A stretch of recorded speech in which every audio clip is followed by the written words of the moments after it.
A rádio e a TV Brasil Espírita apresentam Consolador Prometido.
Muita paz, meus amigos, queridos ouvintes da Rádio Brasil Espírita.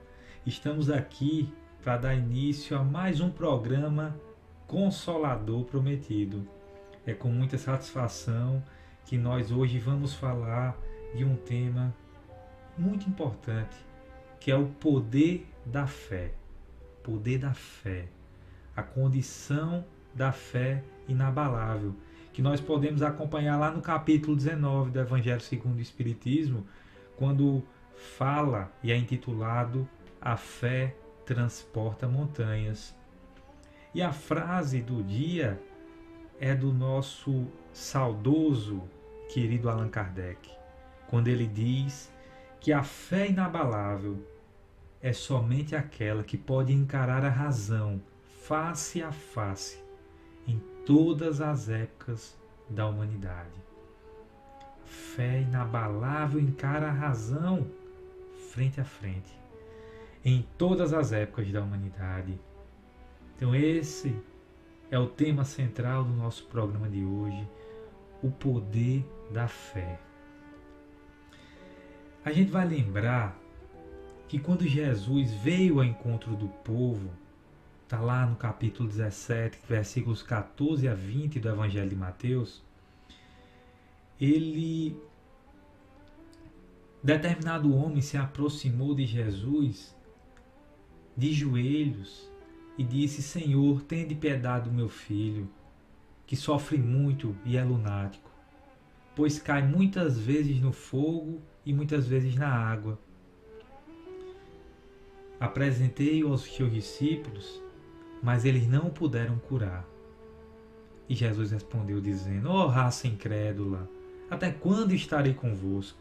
Até quando vós sofrerei? Trazei-me aqui esse menino. E tendo Jesus ameaçado o demônio, este saiu do menino, que no mesmo instante ficou são.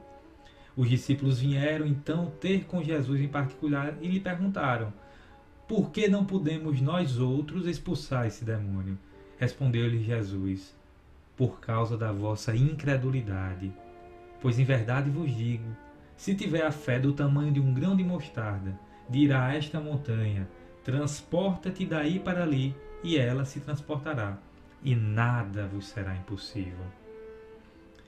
Então nós vamos perceber, meus amigos, minhas amigas, do programa Consolador Prometido, que é certo que a confiança nas próprias forças torna o homem capaz de executar coisas materiais, que não consegue fazer aquele que duvida de si mesmo. Aqui, porém, unicamente no sentido moral se deve entender essas palavras. As montanhas que a fé desloca são as dificuldades, as resistências, a má vontade com que nos deparamos. Não confundamos a fé com a presunção. A verdadeira fé se conjuga à humildade. Aquele que possui deposita mais confiança em Deus. Aquele que possui essa verdadeira fé, baseada na humildade, deposita uma maior confiança em Deus do que em si próprio, por saber que somos simples instrumentos da vontade divina e nada podemos sem Deus. Isso não quer dizer que não tenhamos livre-arbítrio. Temos sim. Mas existe o planejamento divino que está acima do nosso livre-arbítrio.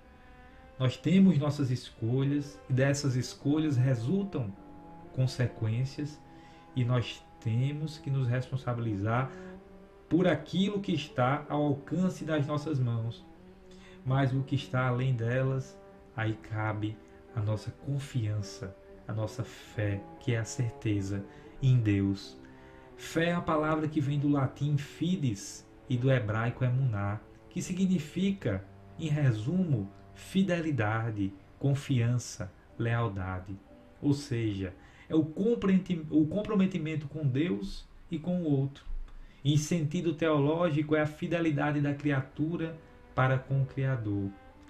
Por isso que fala-se dessa relação simbólica do casamento, quando a fé, quanto maior a fé, quanto maior for esse elo, maior a nossa aliança e nossa comunhão com Deus.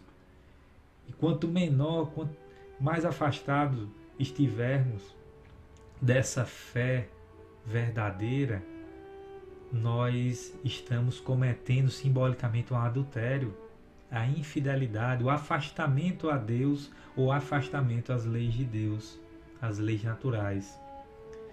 Por isso que no livro Em Comunhão com Deus, grande intelectual, escritor, Humberto Roden, ele fala, na verdade nos orienta, que devemos almejar uma fé vivida e não apenas uma fé crida, uma fé viva e não apenas uma fé crença. Por isso que Paulo de Tarso diz: o justo viverá pela fé. Viverá pela fé, mostrando a necessidade de semearmos uma fé constante, uma fé viva, que não pode ser vivida apenas dentro dos templos religiosos, porque a vida não para. É fácil dizer eu tenho fé dentro da casa espírita, da igreja, seja católica, evangélica ou qualquer outra religião, seja do centro espírita. Difícil é ter fé e religiosidade nas coisas mais simples da vida. Em casa, com a família, no trabalho, no cotidiano, no trânsito, na rua. É como se nós separássemos aquele momento para a religião, para a fé, e ao sairmos daquele ambiente de conexão com Deus, desligássemos o botão e voltássemos ao normal, quando na verdade devemos buscar manter esta vibração constantemente e sermos autênticos. Certa vez, uma senhora chegou lá na casa espírita, da qual fazemos parte, e perguntou se poderia se mudar para o centro espírita. E a gente ficou sem entender. Como é que se mudar aqui? A senhora vem morar aqui no centro? Infelizmente o espaço é pequeno, a gente gostaria até de poder oportunizar. Mas ela disse que, na verdade, percebia que o filho dela, na casa espírita, tratava todos com muito carinho, com muita educação, com a palavra terna, uma palavra com ternura, gentileza. E em casa era o oposto. Então ela queria ver se ali dentro poderia ser bem tratada pelo filho. Como se nós pudéssemos dividir o que é dividir a fé e deixá-la apenas dentro dos locais e templos religiosos e no restante da vida vivêssemos sem essa base importante para o nosso desenvolvimento. Então a oração, a gente pode dizer que é um dos grandes símbolos da fé. Todas as religiões do mundo são unânimes em recomendar a oração, né? Eu acredito, já vi em alguns comentários, o próprio Chico Xavier também falava, que essa necessidade que nós sentimos de oração é a nossa vontade de se comunicar, a vontade de termos uma interlocução com Deus. Porque lá no fundo das nossas almas, todos temos uma imensa saudade de Deus, seja consciente ou não. E orar, a palavra orar, ela é derivada da palavra latina oris, que quer dizer boca. Então, oração quer dizer, significa abrir a boca. Abrir a boca. Seja para receber, fornecer, doar, se aconchegar. Porque nós estamos com fome e esperamos receber o alimento de Deus. O alimento espiritual. Porque nem só de pão viverá o homem, disse Jesus. Nós também não podemos esquecer da oração intercessória. O livro O Céu e o Inferno, organizado por Kardec, ele me chamou a atenção em sua segunda parte, porque a grande maioria dos espíritos desencarnados pediam orações. Ressaltava a importância dos entes queridos, as pessoas amigas, continuarem em prece por eles, porque assim eles reconheciam alívio. Muitos conseguiam reconhecer que haviam desencarnado nesse momento, quando viam um ente querido prostrado de joelhos, ou então recolhido no seu quarto, no seu local íntimo, e dirigindo, encaminhando as orações, encaminhando a proteção divina àquele que se foi. E assim aquela pessoa, aquele espírito imortal se entendia desencarnado. Dessa forma, a prece, ela tanto alivia, tanto é um bálsamo, quanto é um despertador para as almas que se foram. E esse alívio é muito forte na segunda parte do livro Céu e Inferno. Parece que o grande compositor Nelson Cavaquinho já tinha lido até esse livro, quando ele, naquela bela canção, ele expõe da seguinte forma: depois que eu me chamar saudade, não preciso de vaidade, quero preces e nada mais.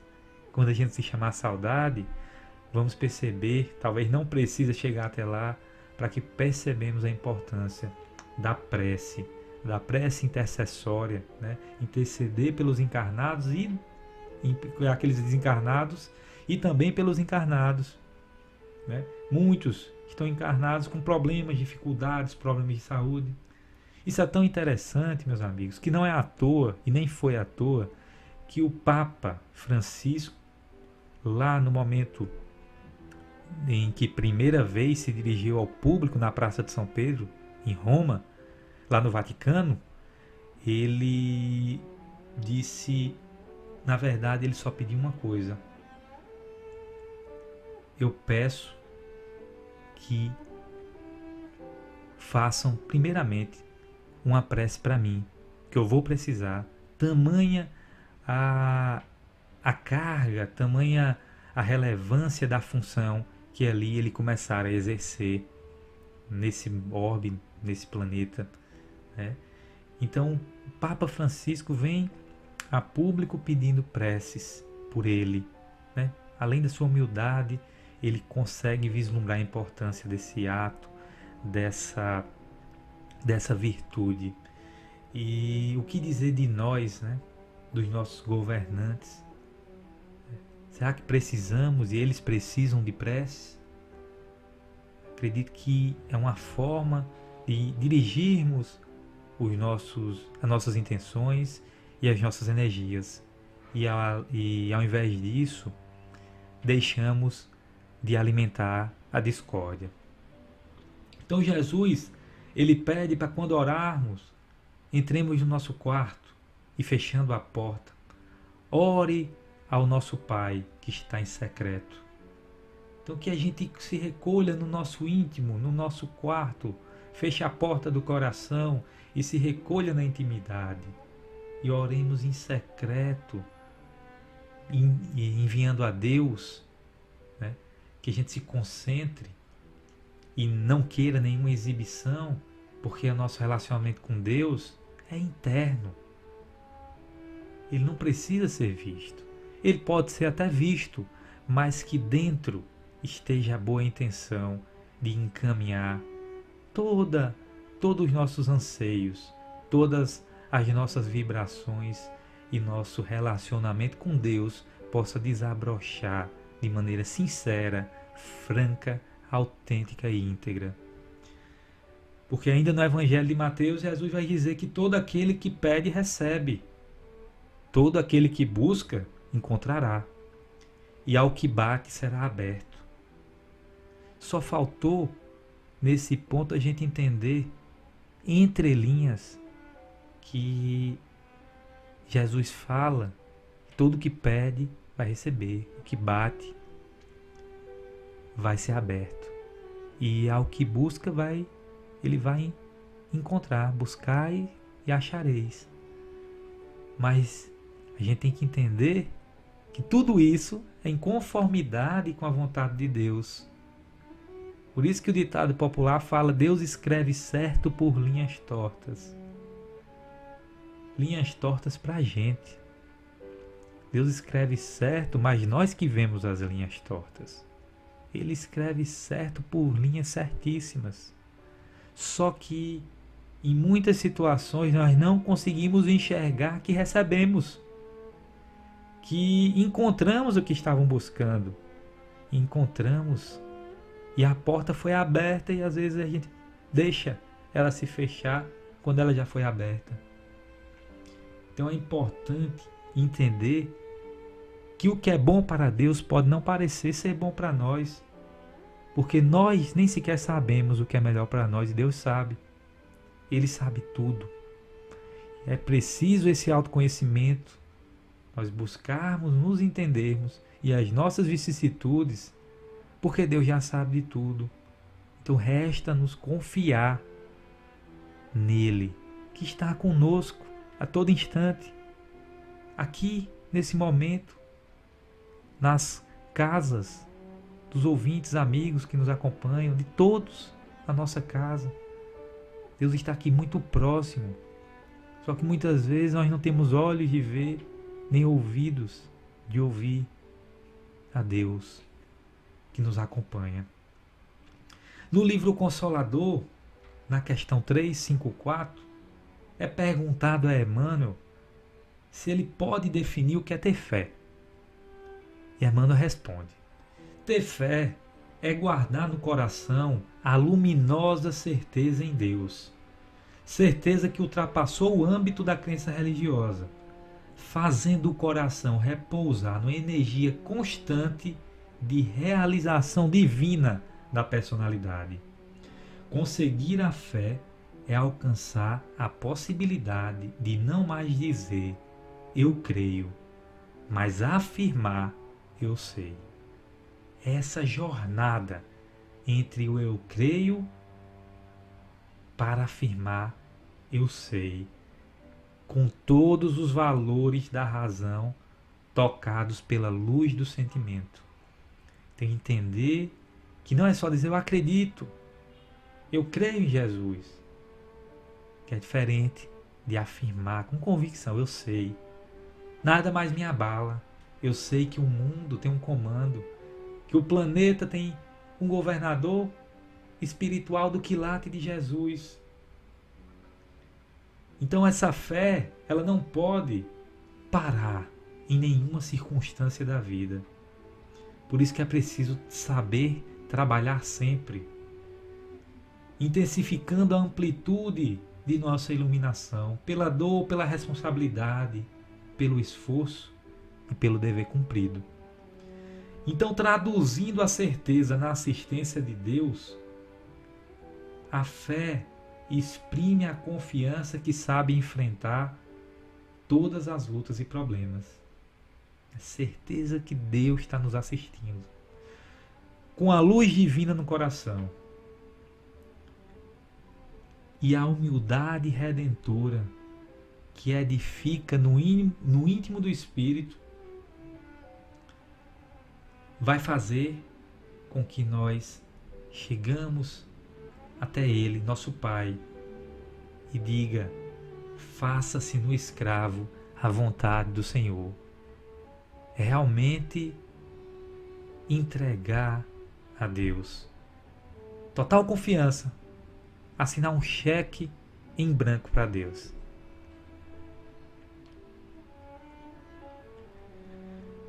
Um passo importantíssimo, meus amigos, para ter fé.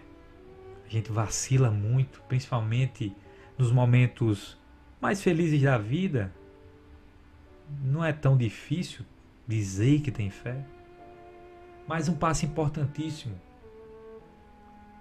sabendo que o materialismo ainda é forte, fazendo com que as pessoas acreditem apenas naquilo que podem ver e no que pode ser tocado, ou seja, no que fere os sentidos, o tato, a visão, a audição, paladar e olfato. Nós devemos ir além das sensações, porque a fé vem preservar o sentimento com os valores da razão. Então é indiscutível a necessidade de caminharmos na estrada da fé, nos afastando do materialismo exclusivista e buscando realmente sair do mundo das sensações e entrar paulatinamente no mundo dos sentimentos. Mas a gente sabe que a fé sozinha ela não é suficiente para o nosso crescimento moral e espiritual. Lá na carta, na epístola de Tiago, no Novo Testamento, ele diz que assim como o corpo sem espírito está morto, assim também a fé sem obras é morta. Então, ele ainda continua e faz uma explicação. Se o irmão ou a irmã estiverem sem roupa e estiverem faltando o alimento de cada dia, e algum de nós lhes disser, ide em paz, vistam-se e alimentem-se. E se a gente não lhe der as coisas necessárias para o corpo, que proveito virá daí? Você vê a necessidade passando e diga, tenha fé em Deus que você vai conseguir suprir essa necessidade, conseguir essa roupa, esse alimento. Então a gente tem que entender a necessidade da fé viva, não só crida. Por isso que Santo Agostinho tem uma frase belíssima, quando ele nos recomenda a rezar como se tudo dependesse de Deus e trabalhar como se tudo dependesse de você. Reze como se tudo dependesse de Deus e trabalhe como se tudo dependesse de você. Ou seja, o que você puder fazer, faça. O que tiver além, Deus está na assistência, está no controle. O grande poeta Euríclides Formiga, num poema psicografado pelo médium Carlos Bacelli, ele diz isso em versos belíssimos. Ele fala que a oração sem suor não passa às vezes de um grito, que ecoando pelo vale não se escuta no infinito. A oração sem suor. E a oração com o suor, com trabalho, com busca pessoal e transpessoal, ela ecoa, ela parte para o infinito, se escuta no infinito. E a gente vai perceber a importância disso quando vai lá naquelas passagens bíblicas que fazem referência às curas de Jesus. Primeiro, lembremos o cego Bartimeu, que era cego de nascença. Uma pessoa que poderia justamente por aquela deficiência visual, poderia dizer, eu não vou sair de casa. Alguém, o governo, a sociedade, a minha família tem o dever de cuidar de mim, que sou cego, inválido. E aí poderia se prostrar numa cama e esperar socorro, esperar assistência, esperar algum benefício, né? Não, ele vai à rua, não sabemos o motivo, mas ele vai à labuta, vai, pede esmolas, pede ajuda e tinha esperança de poder enxergar, tinha o desejo de enxergar, tanto que quando ele escuta falar que Jesus está passando, ele se emociona e grita, Senhor, filho de Davi, tenha compaixão de mim. E os amigos e as pessoas ali próximas pedem para ele se calar, que ele não ia ser escutado. E aí ele se enche de uma revolta e de uma vontade grande de se comunicar com o Mestre de Nazaré e grita ainda mais alto: Senhor, filho de Davi, tenha piedade de mim. E Jesus escuta esse grito. Jesus escuta o nosso grito. Como diz os nonatos, a voz do silêncio é baixa, mas Deus, mas Jesus, mas a Virgem Maria são capazes de escutar. E escutou Jesus. E ele só pede a Jesus: Senhor, que eu veja. E Jesus assim o faz e diz: a sua fé lhe curou. E a gente percebe que existe a fé, mas existe todo o contexto, todo o trabalho, toda a busca, e ele encontrou. Todo o pedido, e ele recebeu. E a gente vai perguntar: mas para que pedir, para que buscar? Deus já sabe o que eu preciso. Deus já sabe o que eu tenho e o que necessito receber, e o que eu necessito e o que eu preciso buscar e encontrar. Mas essa recomendação, não é para Deus, é para nós. Para nos educarmos no nosso pedir, nas nossas buscas, nas portas pelas quais saímos a bater. Porque muitas coisas a gente quer, mas não é pra gente. Ou talvez não seja o momento adequado. Você pede, mas Deus diz: espera um pouco, daqui a pouco. Ou às vezes não, realmente não é o melhor para nós. E aí elas não são atendidas, essas solicitações, esses desejos. Mas se forem para ser, e assim desejarmos, e assim buscarmos, e assim soarmos, elas serão. Existe um poema que agora a gente vai passar para o momento poesia do nosso programa de hoje e trazer um poema da poeta Maria Dolores, intitulado Agradeço, Senhor. Quando ela diz assim: agradeço, Senhor, quando me dizes não às súplicas indébitas que faço através da oração.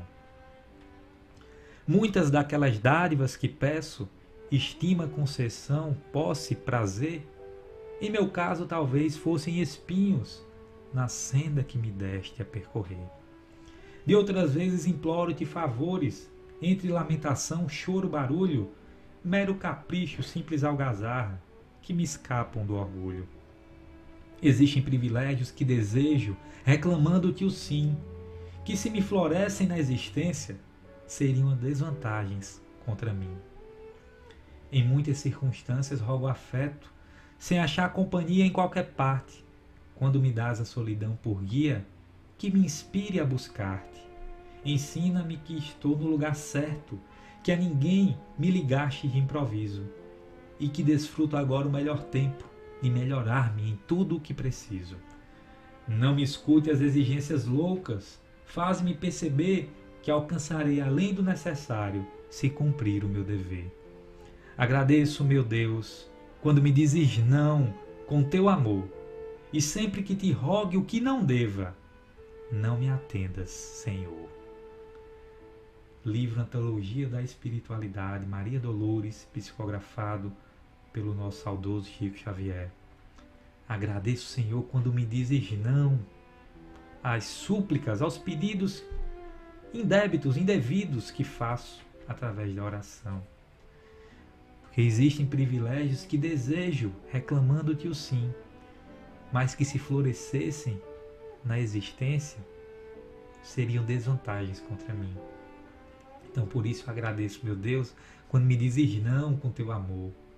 Que Deus diz não com amor. Tudo que vem de Deus é com amor. Até os nãos. Só que nós muitas vezes não entendemos. E reclamamos, e lastimamos, e sofremos, e desesperamos.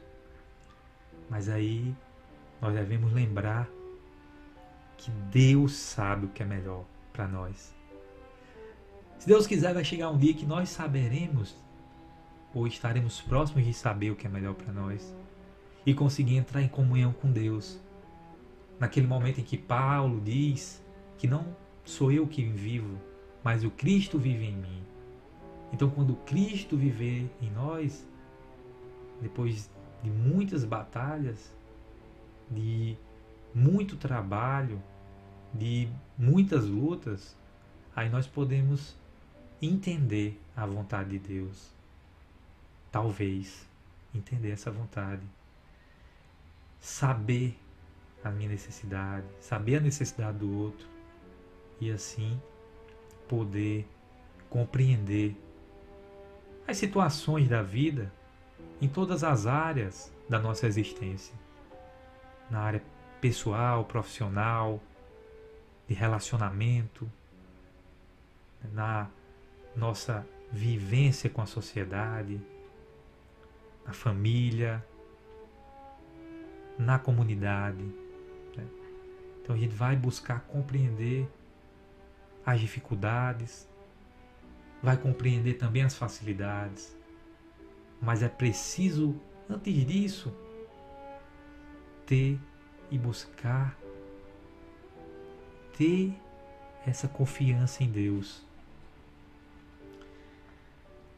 A fé raciocinada, por se apoiar nos fatos e na lógica, ela não deixa a obscuridade.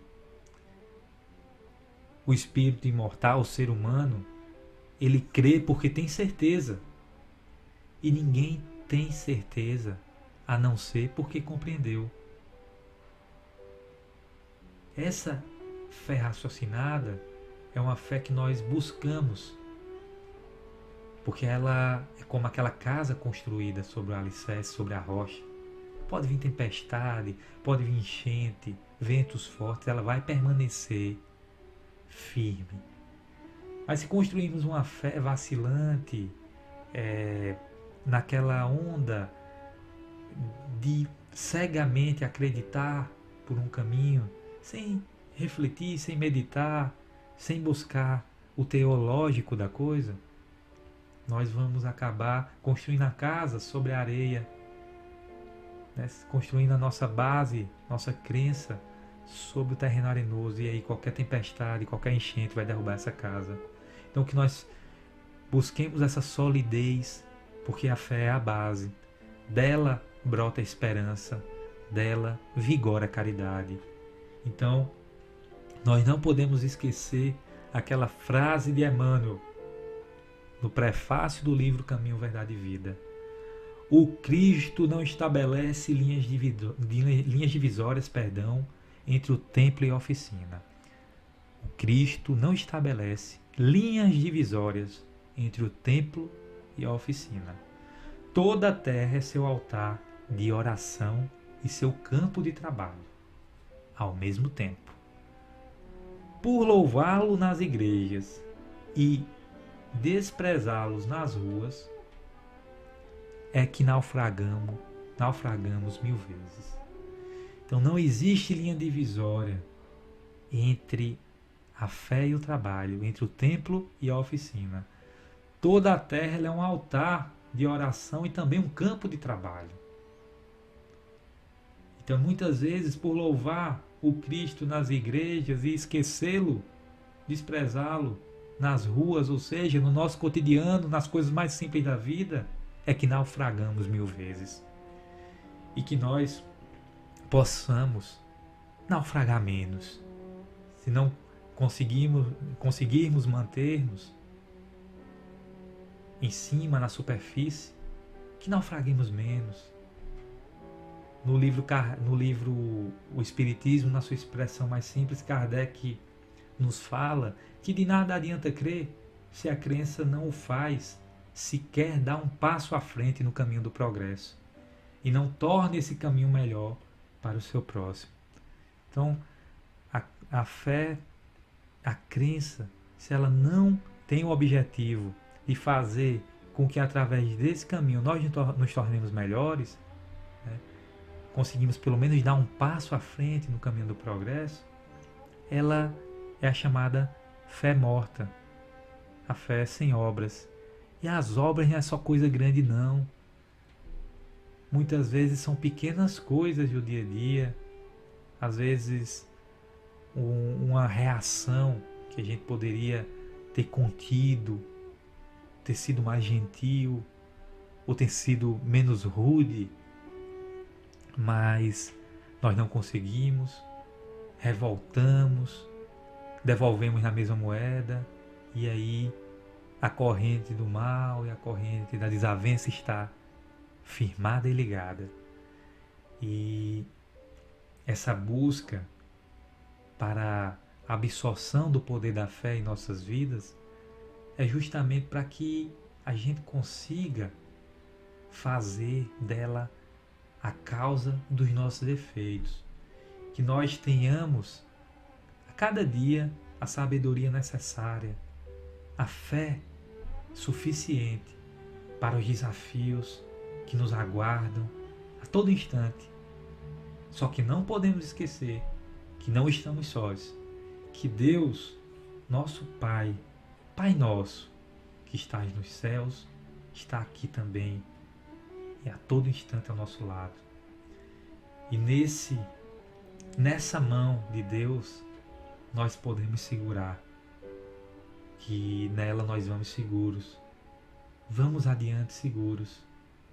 Então é preciso, por mais difícil que esteja, por mais doloroso que seja o momento, nós alargarmos a cada dia a nossa compreensão para a assistência divina, para o apoio de Deus que nos carrega muito, que nos sustenta em muitas ocasiões da vida, se não em todas.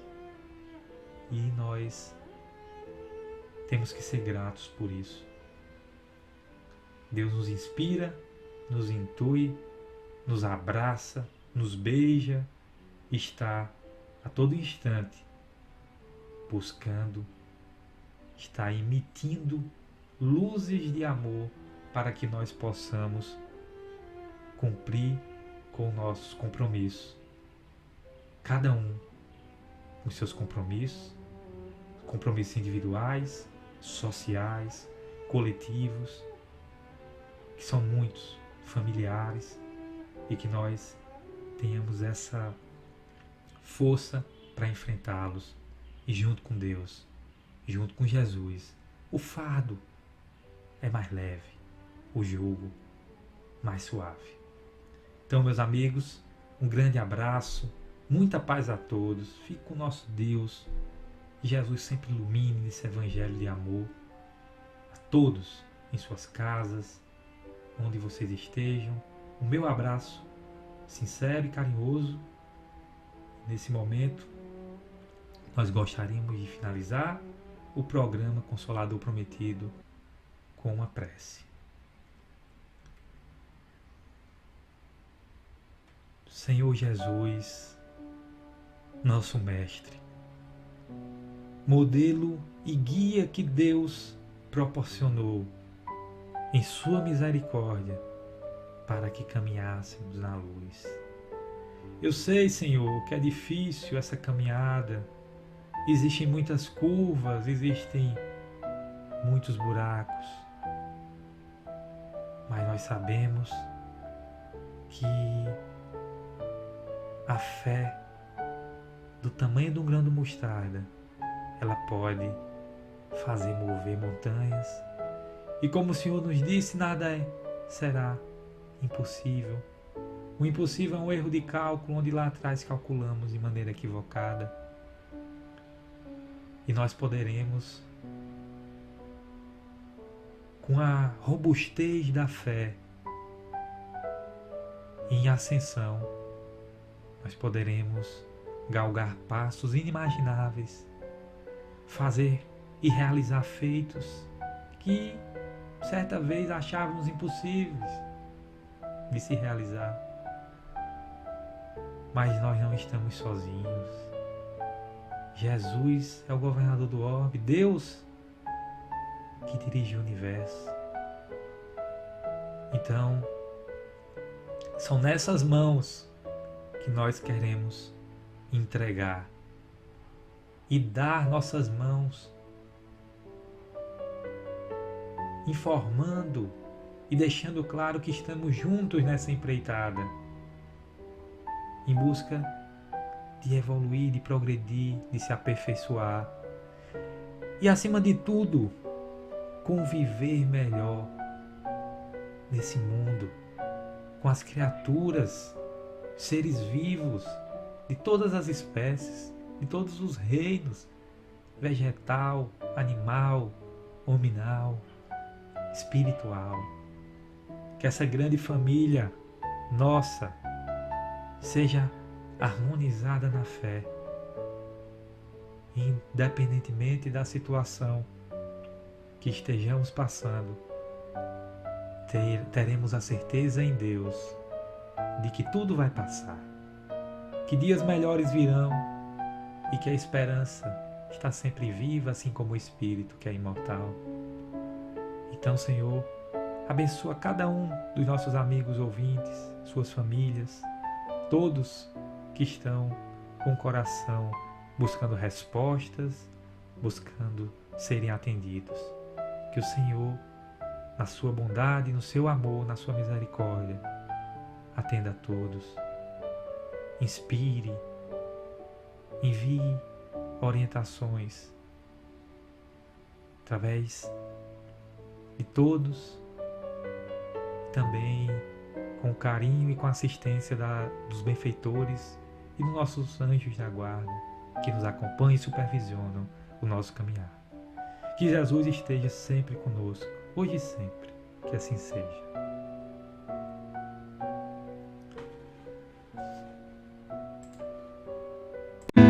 Na estrada da vida, conduz-nos ao bem, na alegria e na dor. Seja o amor nossa bandeira de luz.